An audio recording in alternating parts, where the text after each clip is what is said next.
Good evening student, I am Anjana Yadav from Government Polytechnic Badaयूं and today we will discuss about natural synthetic resin and topic is bitumen.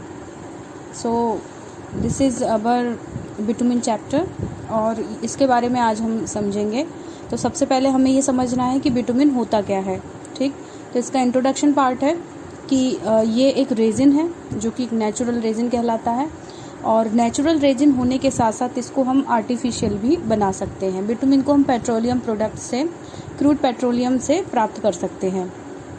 तो basically इसके परिचय में ये एक प्रकार का रेजिन है और विस्को इलास्टिक टाइप का पॉलीमर होता है। दैट मीन कि इसके अंदर हाईली विस्कस तो होता ही है, साथ साथ इलास्टिसिटी की प्रॉपर्टी भी पाई जाती है और ये नेचुरल और आर्टिफिशियली दोनों तरीके से प्राप्त किया जा सकता है। बिटुमिन एक ऐसा पॉलीमर होता है जिसको हम नेचुरल प्राकृतिक रूप से तो प्राप्त करते ही हैं, साथ साथ आर्टिफिशियली भी बनाया जा सकता है।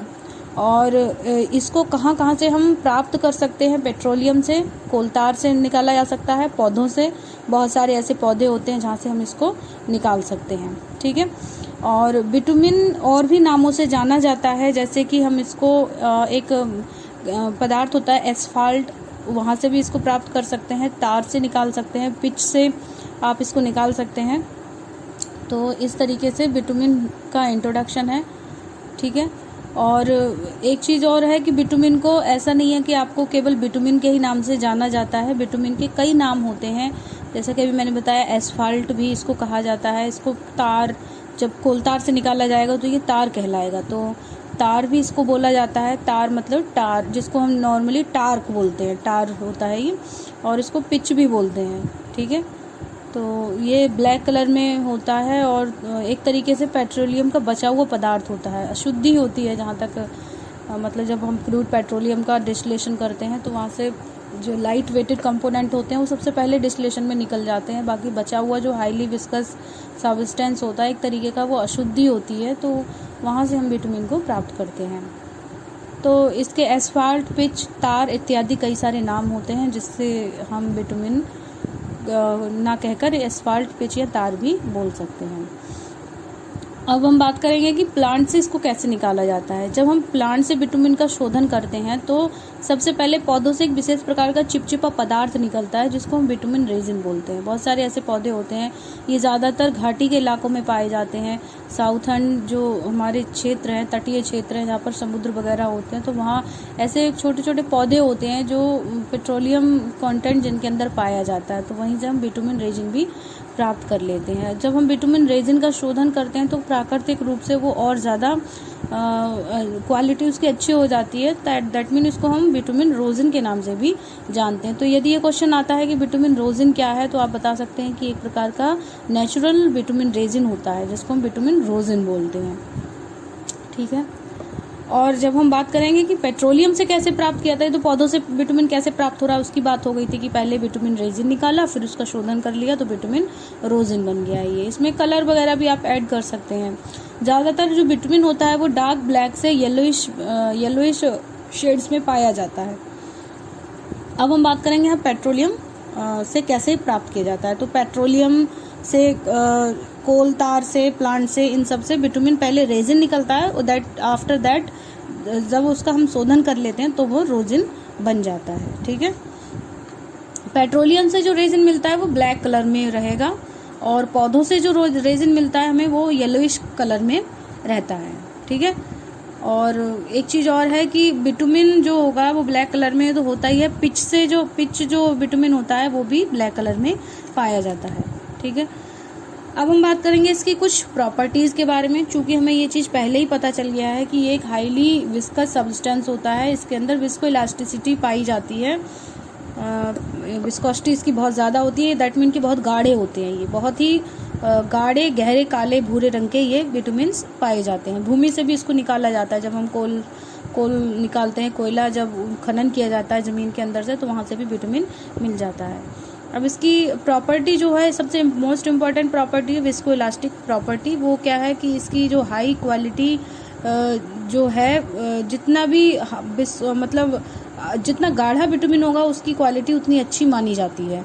ठीक है, और इसकी जो मतलब सरफेस होती है वो चमकदार होती है। जो विटामिन की जो सरफेस होती है, दैट मीन कि अगर मान लीजिए ये आपने विटामिन को शोधन किया हुआ है तो इसकी जो सरफेस होगी चमक होगी, इसमें ग्लॉस होता है।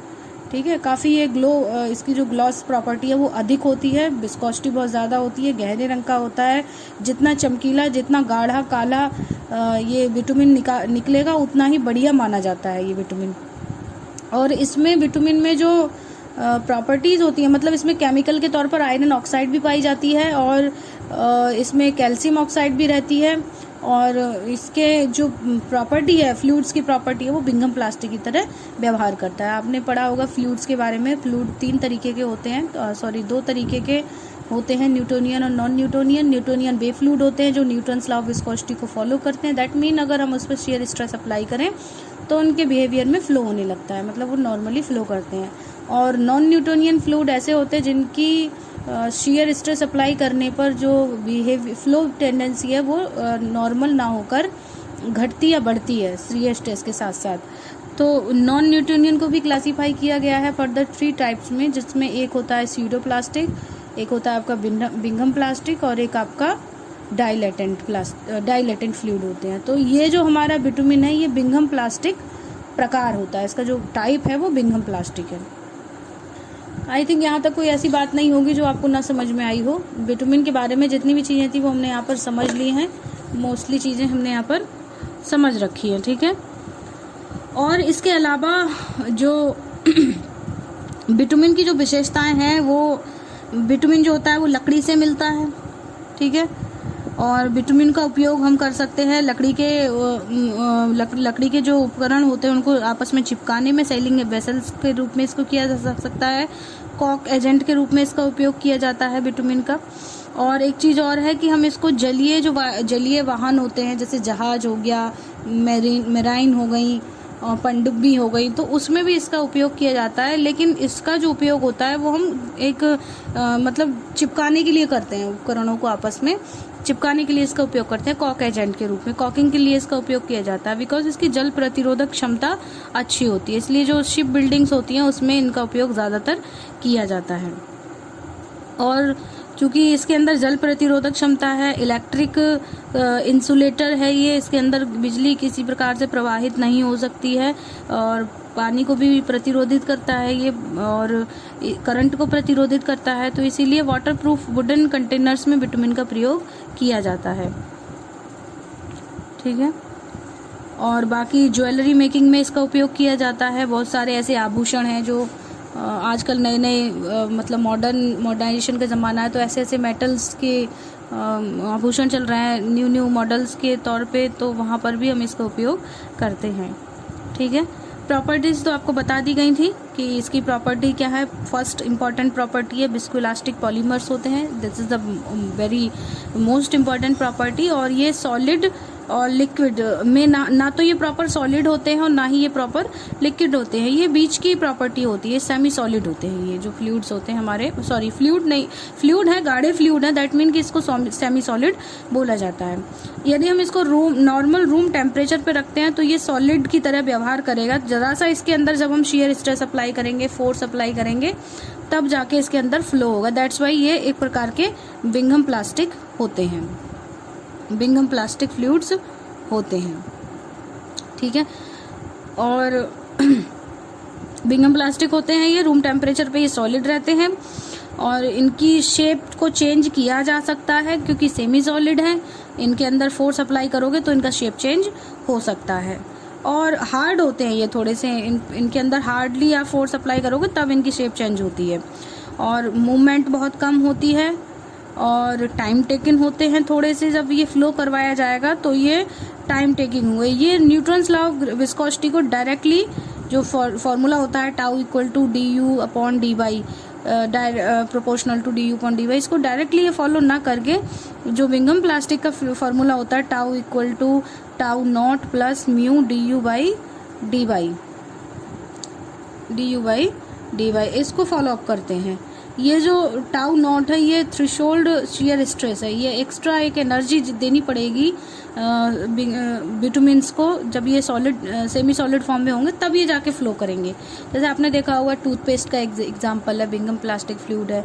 जब तक जो ट्यूब होती है टूथपेस्ट की, उस पर जब तक आप फोर्स अप्लाई ना करें, जो कॉलगेट है या जो क्लोजअप है वो ट्यूब के अंदर ही रहता है। जैसे ही आपने थोड़ा सा फोर्स उसके ऊपर अप्लाई किया तो फ्लो होना शुरू हो जाता है, बाहर निकलना स्टार्ट हो जाता है। ठीक है, तो ये जो टाउ नॉट की जो वैल्यू थी ये वो एक्स्ट्रा एनर्जी थी जो आपने दी। आफ्टर दैट इतनी एनर्जी गेन करने के बाद यहाँ पे प्लस का साइन लगा हुआ है, ये tau equal to mu D by D, ये tau equal to tau not plus D you by D Y. तो ये एनर्जी एक्स्ट्रा दी, इसके बाद ये एक्स्ट्रा एनर्जी लेकर न्यूटोनियन की तरह व्यवहार करने लगता है। ठीक है, तो इस तरीके से इसके बारे में हमने यहाँ पर प्रॉपर्टी बिटुमिन की प्रॉपर्टीज़ को भी स्टडी किया। अब हम बात करेंगे यहाँ पर इसकी विस्कोसिटी के बारे में हम बात करते हैं यहाँ पर, चूँकि हमें ये तो पता चल गया है कि हाईली विस्कस सब्सटेंस होते हैं ये। तो इनकी जो विस्कोसिटी के ऊपर एक एक्सपेरिमेंट किया गया था जिसको हम ड्रॉप एक्सपेरिमेंट के नाम से जानते हैं। ये 1930 में किया गया था और 1930 से लेकर 1980 तक 50 सालों तक इसका एक्सपेरिमेंट हुआ था। इसमें एक प्रकार की ग्लास फनल को लिया गया था, कांच की बनी हुई थी। तो वहाँ से धीरे धीरे बिटुमिन को इसके अंदर फिल कर दिया गया था। तो ड्रॉप के तौर पर, ड्रॉपलेट्स के तौर पर ये बिटुमिन यहाँ से निकल के बाहर आ रहा था। चूँकि बहुत गाढ़ा है तो बहुत समय तक ये इसमें आसानी से फ्लो नहीं हो पा रहा था। तो इतने एक्सपेरिमेंट्स के बाद ये पता लगाया गया कि जो बिटुमिन की विस्कोसिटी होती है ये वाटर की विस्कोसिटी की 2.3 बिलियन होती है। कैन यू अंडरस्टैंड कि ये कितनी ज़्यादा विस्कोसिटी है। वाटर की जो विस्कोसिटी होती है वो 1000 kg पर मीटर क्यूब होती है, 1000 किलोग्राम पर मीटर क्यूब होती है पानी की विस्कोसिटी, और उससे भी 2.3 बिलियन ज़्यादा होती है ये। यहाँ पर मैंने इसको अंडरलाइन किया हुआ है। जो विस्कोसिटी ऑफ बिटुमिन है ये 2.3 × 10⁻11 माइक्रोन ऑफ H2O होती है। वाटर की विस्कोसिटी की इतनी ज़्यादा होती है, और इसी वजह से इसके जो मॉलिक्यूलर वेट होते हैं इस पॉलीमर के, ये बहुत हैवी होते हैं, बहुत ज़्यादा इसके मॉलिक्यूलर वेट होते हैं। इतनी सारी बातें समझने के बाद अब हम बात करेंगे प्रोडक्शन ऑफ बिटुमिन की, कैसे हम इसको बना सकते हैं। तो ऐसा तो आपने अभी समझ लिया था कि इसको नेचुरली या आर्टिफिशियली दोनों तरीके से हम बना सकते हैं। तो हम दोनों तरीके से ही समझ लेंगे इसको कैसे कैसे। बस ज़्यादातर जो होता है उसको नेचुरली बनाया जाता है, क्योंकि बिटुमिन का उतना ज़्यादा एप्लीकेशन आजकल है नहीं, और इसके और भी अल्टरनेटिव्स हमारे पास हैं। तो आर्टिफिशियली हम ज़्यादा इन्वेस्ट करने के मतलब नहीं है पक्षधर, तो इसलिए नेचुरली अगर ये मिलता है तो ठीक है। ठीक है, तो अब हम बात करेंगे प्रोडक्शन ऑफ बिटुमिन की।